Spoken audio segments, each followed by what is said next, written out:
Welcome to the Leadership Art Podcast. I'm your host, Art Robbins, and it's great to have you join us. The Leadership Art Podcast features insightful conversations with industry leaders who lead with purpose.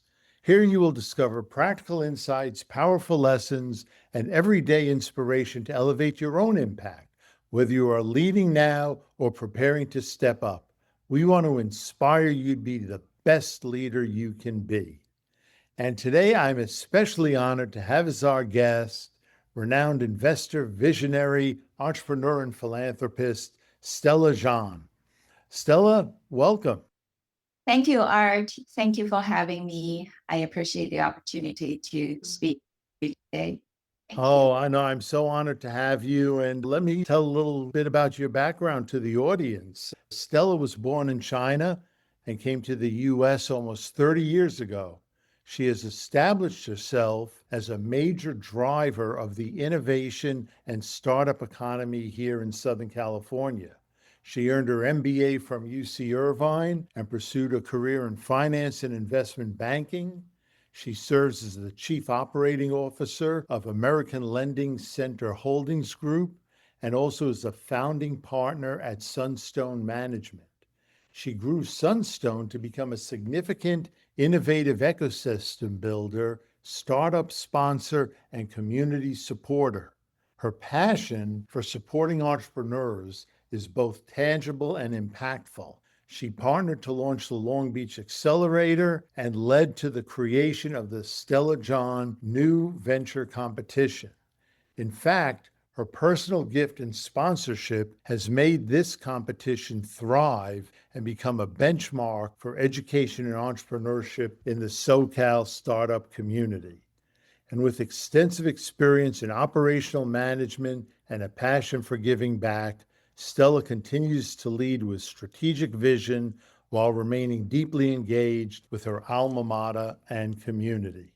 Well, that's a great resume. And, I've worked very closely with the communities and organizations you've been involved with, and I can firsthand attest to the great impact you've made here. So thank you very much for all that.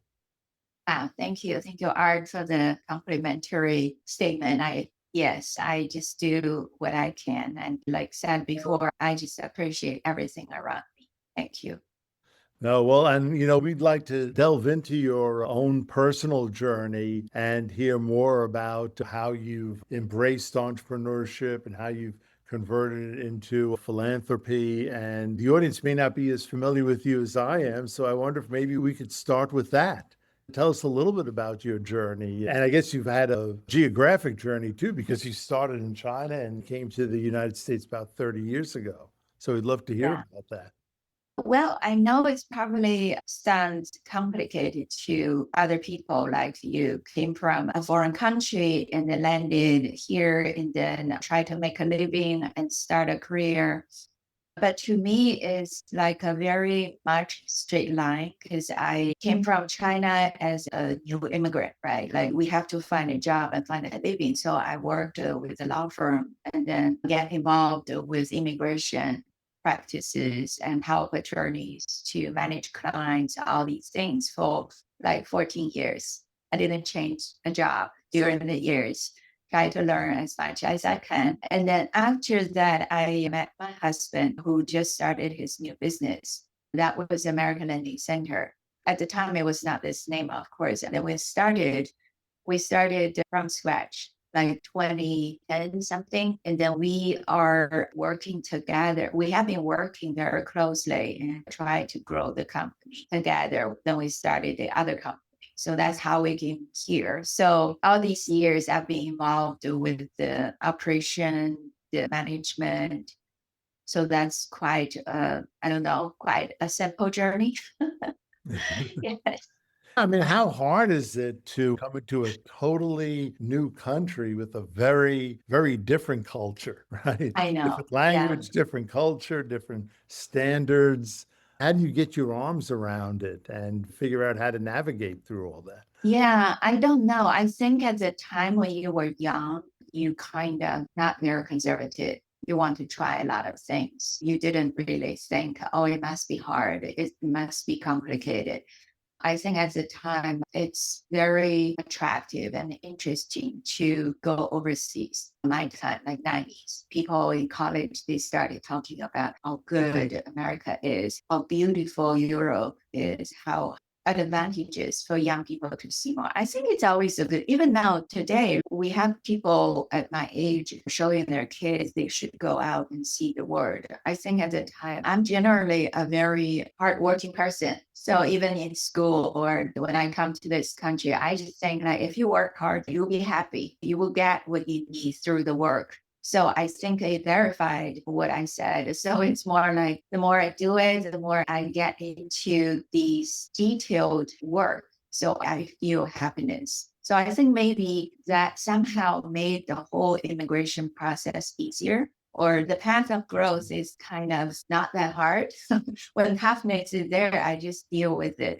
That Yeah. gives you the internal energy. Yeah, it's not a Going. challenge. Yes. I think at the time I was hired on a business trip by a company local. Like they wanted to have a translator, and my major was English. And through them, they helped us with a short-term visa. So we came and stayed and find out opportunities to work more. Then I started working in a law firm and understand more about visas, H-1B, all the interesting like student visa, all the cards related to immigrants. And then I got very interested in the area. So I started to learn more and get more knowledge and help other people, like clients. So the law firm treated me very well because they give me space and a lot of assistance to support everything. And of course, I worked really hard to make sure I'm useful, right? Yeah, so through years, I get to know more about the different kind of integration and being knowledgeable. Maybe that's the word to tell that time of period, because people around me or my network, they started knowing me like as, oh, if you need some help with your visa, with your immigration, go ask the Stella.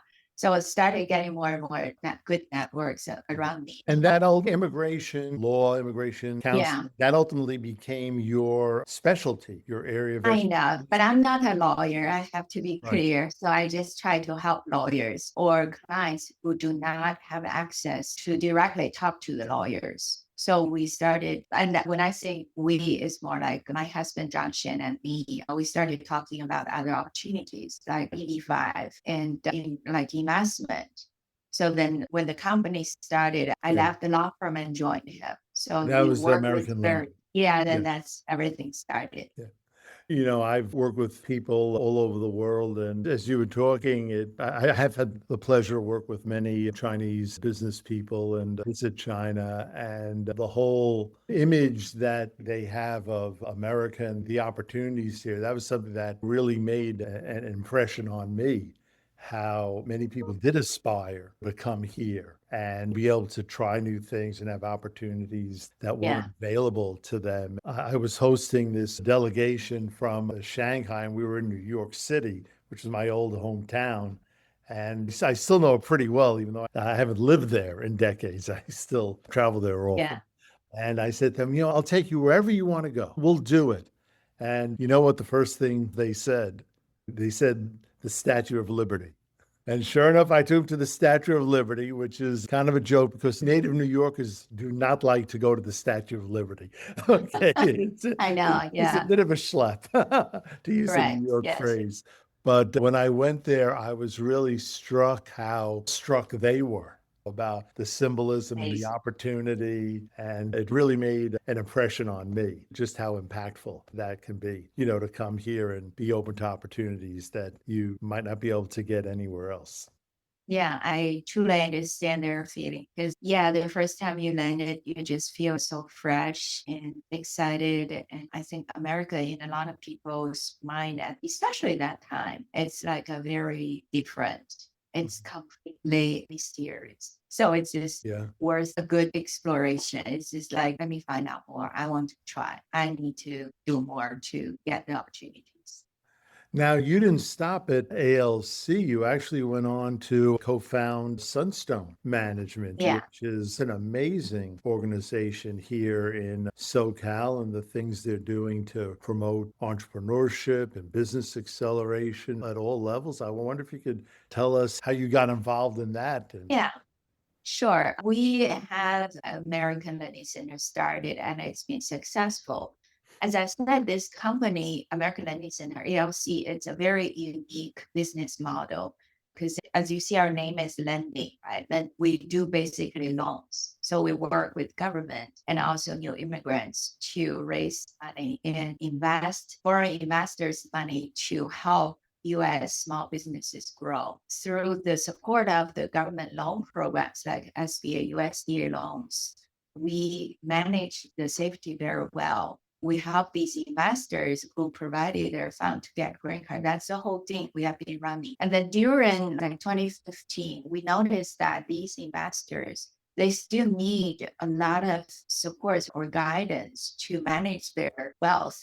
So right. it's more like they know loan or lending is good and safe for their immigration visa, but they also need other opportunities to stay in the country and do more investments. So then we started having a lot of people like second generation students in college. They started asking questions like, how do we get more funds from government? If no government fund, how do we get capital for the business? Then we realized that, look, this is a big demand, especially when we are in this business of new immigrants and also the small businesses around us. So we started looking and work with the government. At the time we were in Long Beach, our office. And the city and Cal State Long Beach, they were so happy that we are entering this area.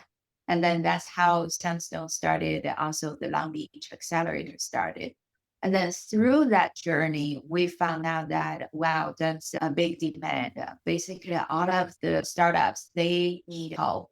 They need resources. And the startup could be very early, like when people are still in college or when they are still getting their degree, they're already thinking about their future, not like my time. I came here and still don't know what to do. And then, Right. Like from my perspective, it was, well, what big company are you going to work for? But people don't think about yeah, that anymore. I mean, yeah, I know. there's almost this thought process that I definitely don't want to work for a big company. Yeah, I want to right, do work for right. myself. See, I want to build something see, myself. yeah, that's totally a different mindset, new generation. And that's a good upgrade of the society because it means that we will enjoy more brilliant business ideas and see the great benefits they bring to the society. So we think we should be someone who can help them if we have the ability. So that's the whole thinking, yeah, related to how we sponsor these events. Was that the thinking behind the accelerator? Because an accelerator Yes.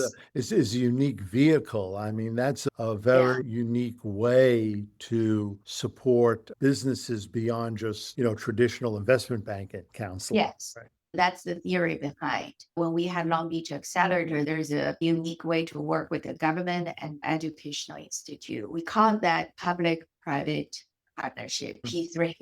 And then we still carry that concept to more college, to more schools and governments. And we're still expanding that concept. And how do you measure the impact of the accelerator program? What things are you looking at to say this is working and we need to do more of this, because Yeah. that's part of the success formula? Yeah, I think it's hard to measure, but you feel it. The impact is coming every day. Now we already successfully run the program for almost 10 years, right? And then the schools are not only in California, we have also worked with other schools outside. So, like you said, this younger generation have dreams. They need help to make dreams come true. But we, as people who have gone through that path, we know exactly how they feel as a startup, or new entrepreneur. So we wanted to do what we can to make their journey easier. So the impact is huge. It's more like we have a lot of new groups or communities approach us, like at least like 23 deals coming to us like a monthly basis. Mm. Yes. So Yeah, it's more that's like making great. the job more and more interesting and also challenging.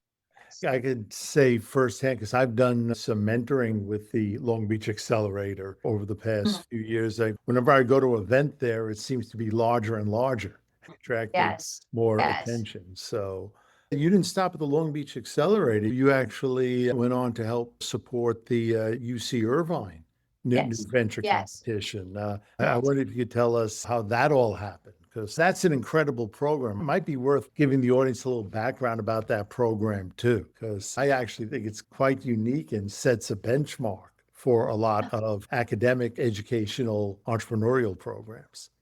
Yeah, thank you. So I think it just all happened like naturally. We were in Long Beach for years and COVID happened. We moved the company and family here to Irvine during COVID.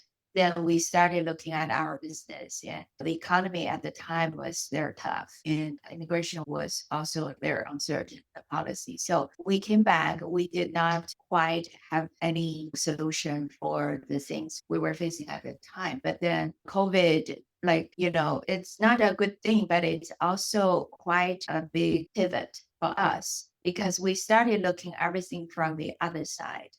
We don't just be working and making sure the business is running well. We started looking other things like what we can do other than what we need.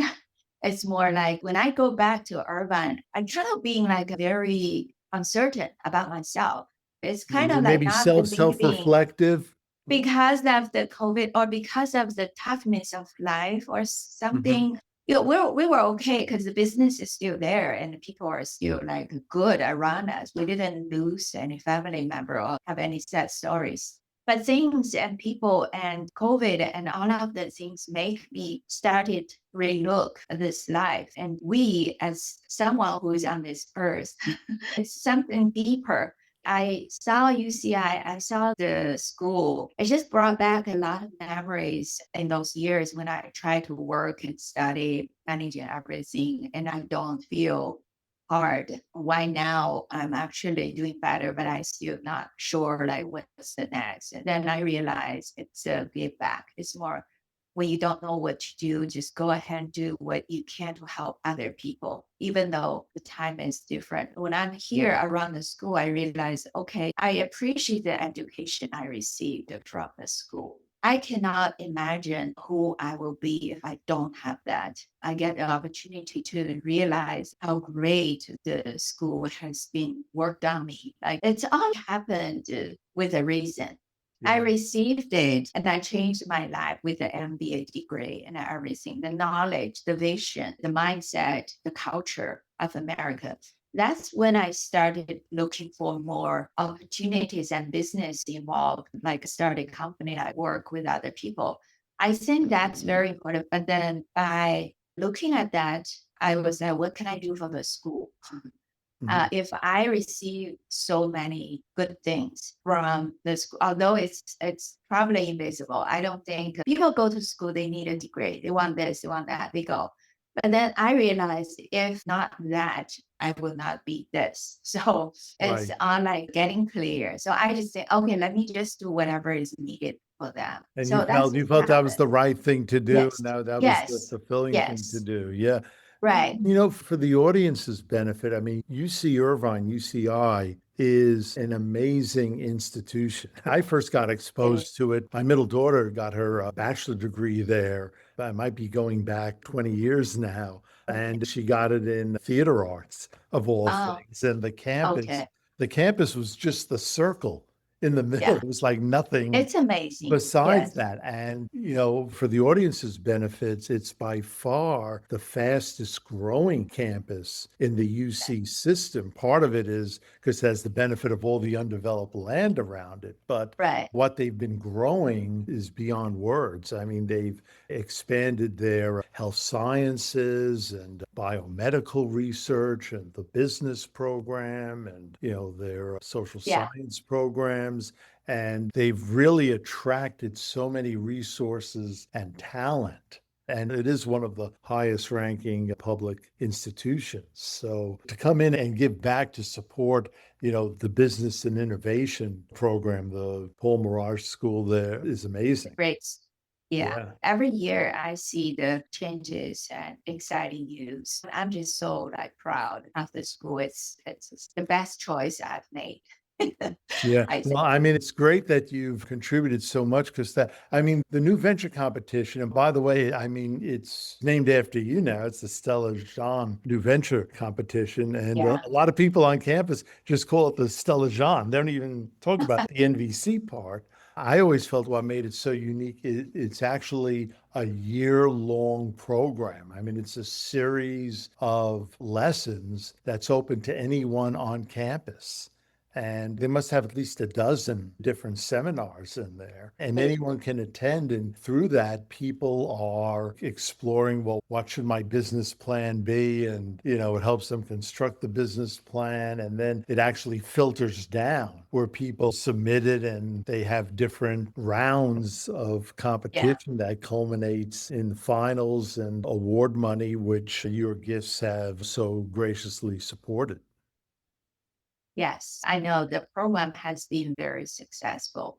I have to say there is a great team behind everything. They do everything quietly. They manage it so well. Professor Imran, the dean, the volunteers, the manager of the program.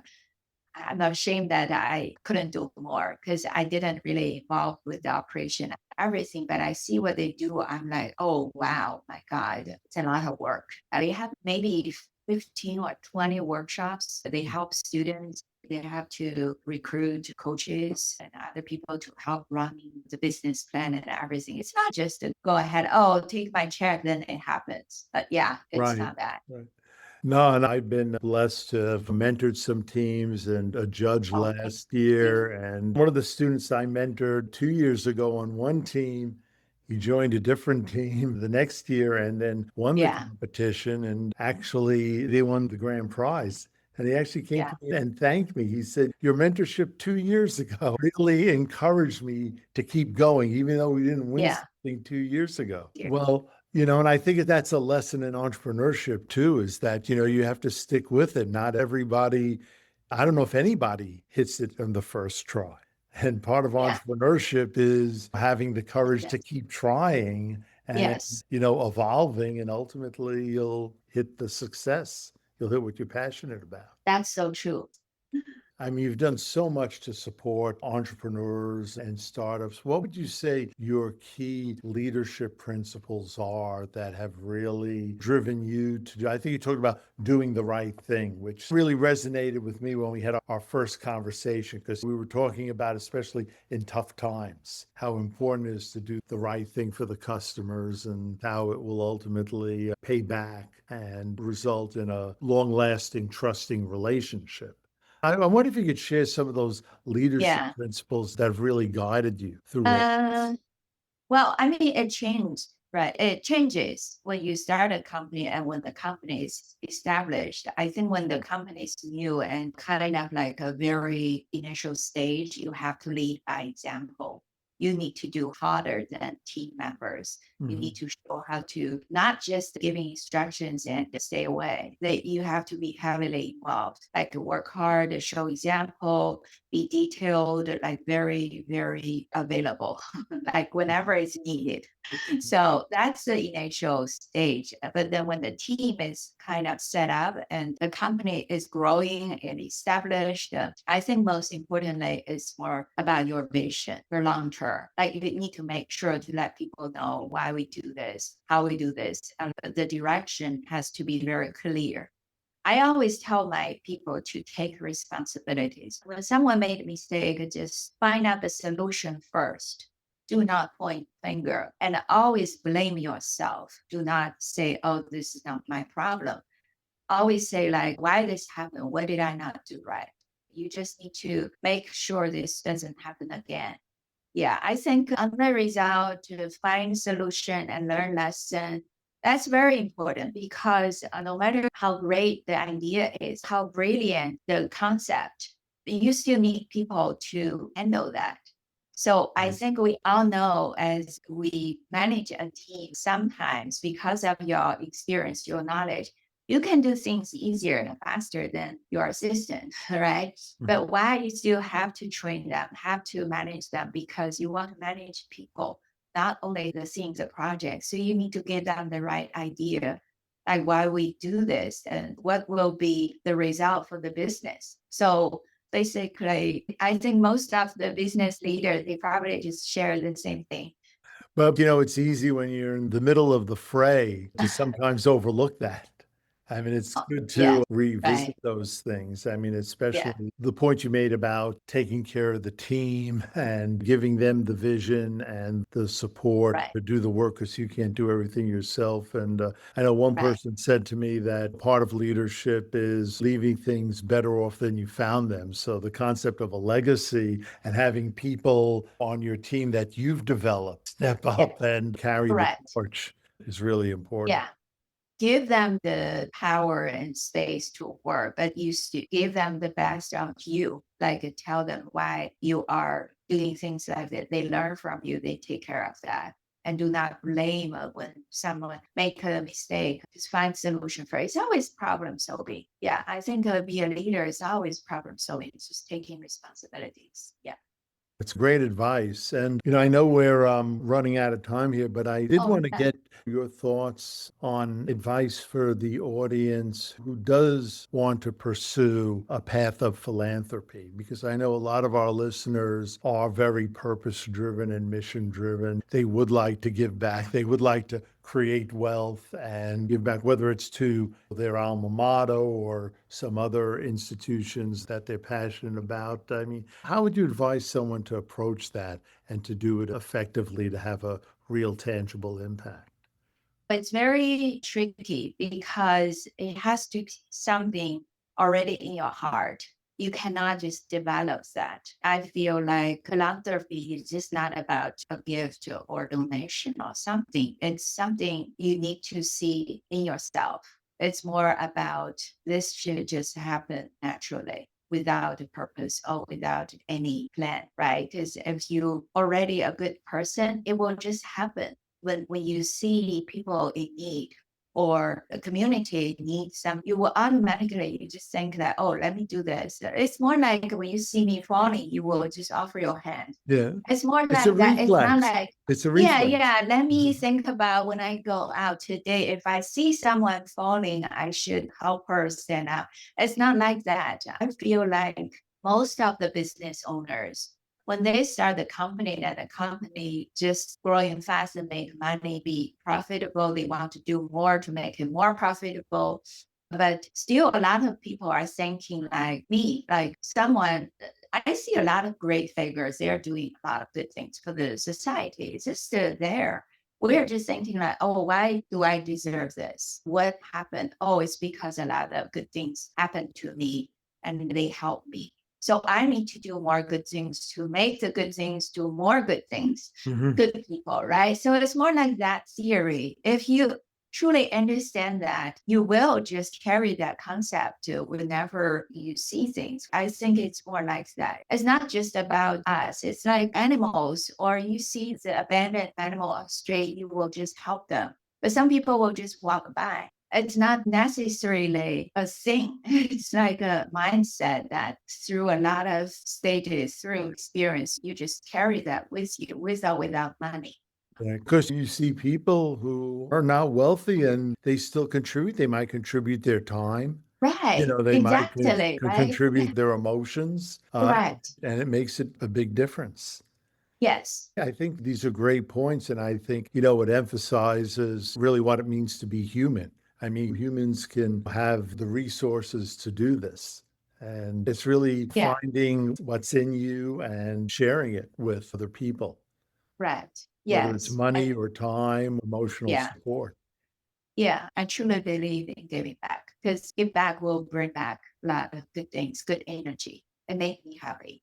Yes. Yeah, well, those are great lessons. And I know you said lead by example, and that's what you've been doing, inspiring a lot of people to do the right thing. One more thing I have to ask you. Have you had any notable role models that have influenced you along the way? Well, I do have a few, but those are like when I was a child or when I was young. And then when we grew up, I mean, there are some inspired stories with a few Chinese businessmen, and they were kind of set up the principles for me. We learned, I mean, when I say we, it's more like me and my husband. And now here I have a few nice friends. So they were very close to me. And I do feel like I learned a lot, especially inside, like how we develop ourselves. So That's good. I mean, it's interesting that you mentioned people who were close to you, not some superhero or movie star, but people who are directly sharing their insights and experiences with you. yes, I like things to be down to earth, like to be real. I learn from other people, no matter how small, how normal they are. I still find the best thing in them. And I learn like how they manage life, how they see, how they treat themselves, how they do things for others. I think those are the influence I received over the years. When I see myself, I need to see real life, real things. So that's why I see, oh, they do this and that. So I could do that. You know, Yeah. you shared so much with us. I mean, we've